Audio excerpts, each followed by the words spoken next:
And the cost center becomes a self-sustaining unit, which in rare operations you achieve in many, many businesses. There's a triple outcome. We typically call this, it's like when you're playing chess, okay? It's a checkmate, okay? And in reality, what you are achieving simultaneously is lowering structural costs, higher incremental revenue, and higher customer satisfaction. The combination is really unusual, and it creates credibility for further AI investment. Now let me move to AI acceleration. This chart here shows something that you probably don't know what it is. In 1997, IBM's Deep Blue defeated Garry Kasparov. Cecilia, my daughter, had 2 years by then. It symbolized a computational capability surpassing human expertise in constrained environments. Today, generative AI extends that into language, reasoning, summarization, and decision support. Obviously, there's a problem of fear versus reality. I would say probably some envision utopia, some envision dystopia. Reality is in augmentation, and AI doesn't eliminate the agent, but it multiplies the agent, which is really important. What we need to do is to put the human beings to work together with AI, and it multiplies the human beings. When you have human in the loop, all draft responses translates instantly, interprets policies, summarizes conversation history, and on the other side, the agents validate, apply judgment, overrides when necessary. The combination of both of them, it's a productivity increase, it's a consistency improvement, and it's a cognitive load decrease. What we did in reality was a workflow conflation. What used to require reading policy manuals, cross-referencing internal systems, manual drafting, now takes 30 seconds for AI, and the responses quality varies, decreases. Training time shortens, onboard accelerates. AI becomes a performance equalizer. And let me tell you, this is not the end. This week, we just launched our new web page. And when you get into the new web page from Volaris.com, there's a typical way of booking. I mean, how do I go from point A to point B on this date and come back on this date? And it's everything about origin, destination, date, and prices. But what happens if the fare doesn't fit? If the fare doesn't fit, the customer restarts manually, or goes to Kayak, or goes to all those agencies to try to find a better option. What we did is we just changed everything. If no fare fits, the customer restarts. The problem is, there's no intelligence in our booking systems. There's no suggestion in our booking systems. There's no optimization in our booking systems. My kids have been getting married, and they had a marathon of getting married in like 2 years, everybody. Okay, it's 4 of them.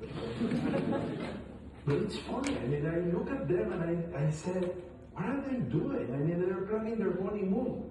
And you look at them and they're planning a honeymoon. Where are they? In ChatGPT. I said, what? I mean, these guys are using ChatGPT instead of using my page. They're using ChatGPT in order to find out what to do, where to do it. I mean, I recently went to the Baptist of my granddaughter in New York, and I said, I want a hotel around this address okay?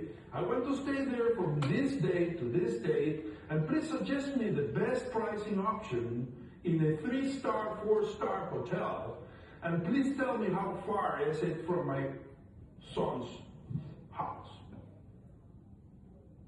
Don't you think that the pages in the airline should be booking like that?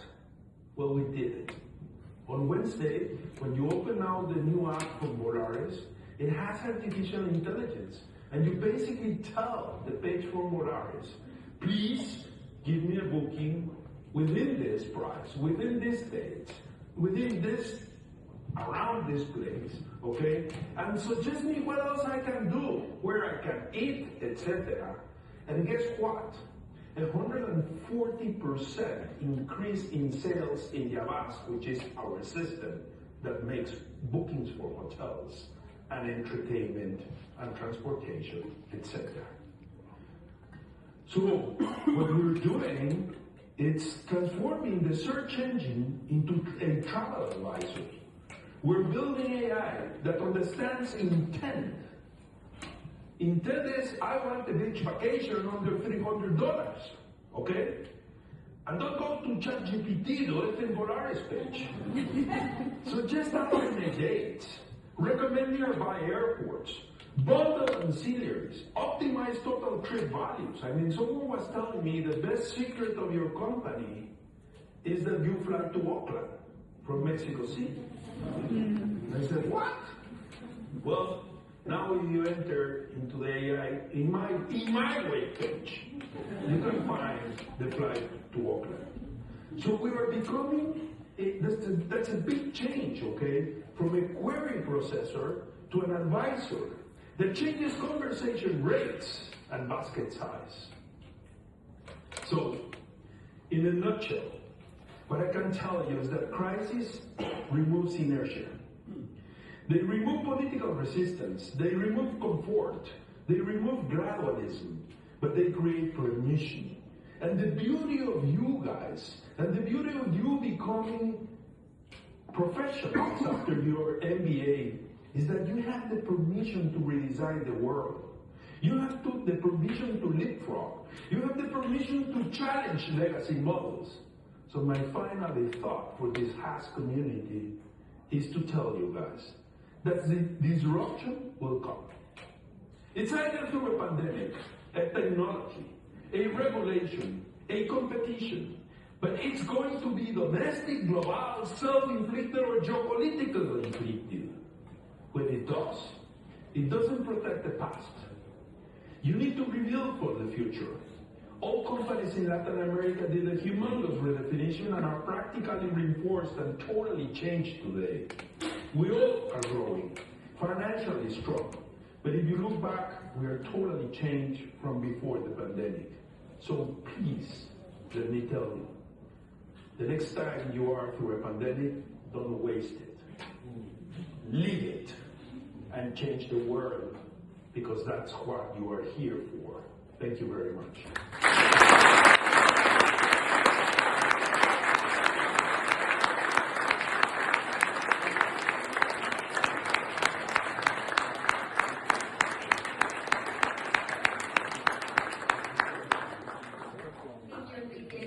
Because of time restraints, what we're going to do is we're going to limit this to one question. And the question is, you recently announced a merge between Volaris and Viva in Mexico. Two ultra low-cost carriers getting together. Why now? And why is this critical for your stakeholders? Well, that takes me the next 2 days to answer. But I'll try to do a short one, okay? Let me tell you, scale is important. I mean, and that's something that you will learn through founding your companies, and that's something that you will learn it by heart. Scale is a very fundamental piece of how to do the business. When I measure the Mexican market, and I'm going to give you numbers which are astonishing. Can you guys tell me how many aircraft has American Airlines? Can you guys tell me how many aircraft has Southwest? How many aircraft has Delta? How many aircraft has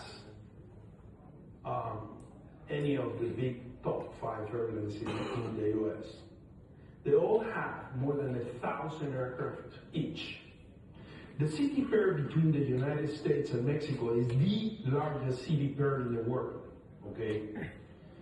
The Mexican companies, if you add up Volaris, Viva, and Aeromexico, we're only 350 aircraft versus 1,000 each, 5,000 aircraft in total, the top 5 competitors we have. We need to develop a company which has scale. And scale traduces itself in 2 things. On the revenue part, it allows you to produce more synergies in terms of revenues. And on the cost side, it allows you to reduce your costs in a dramatic way. When you just simply add the 2 models, your credit rating improves 2 notches. So it is really important that Mexico starts developing a scalable aviation model, okay? For many, many years, we haven't been able to do it. Mexicans are too machos. And we never understood, in the last 20 years, 25 years, we have lost 20 companies in Mexico. Egos haven't allowed the investors to develop a big scale airline that can compete in worldwide standards and reduce its cost of ownership, which is the most important cost to be reduced to be competitive.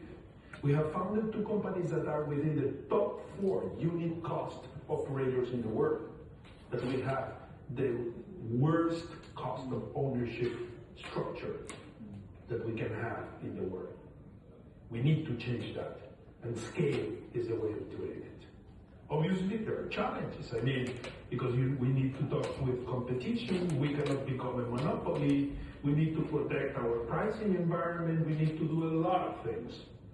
But it is really important that we achieve scale, because otherwise aviation in Mexico is never going to be surviving.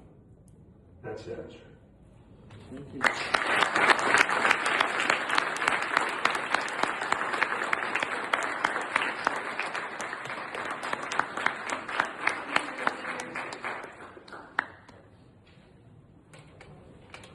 Building an airline is hard anywhere in the world. Building one across Latin America through every kind of uncertainty is a masterclass in execution and resilience. We're going to finally do a break now. I'm sure you guys are hungry by now. We have lunch now. We'll come back at 1:25 with a special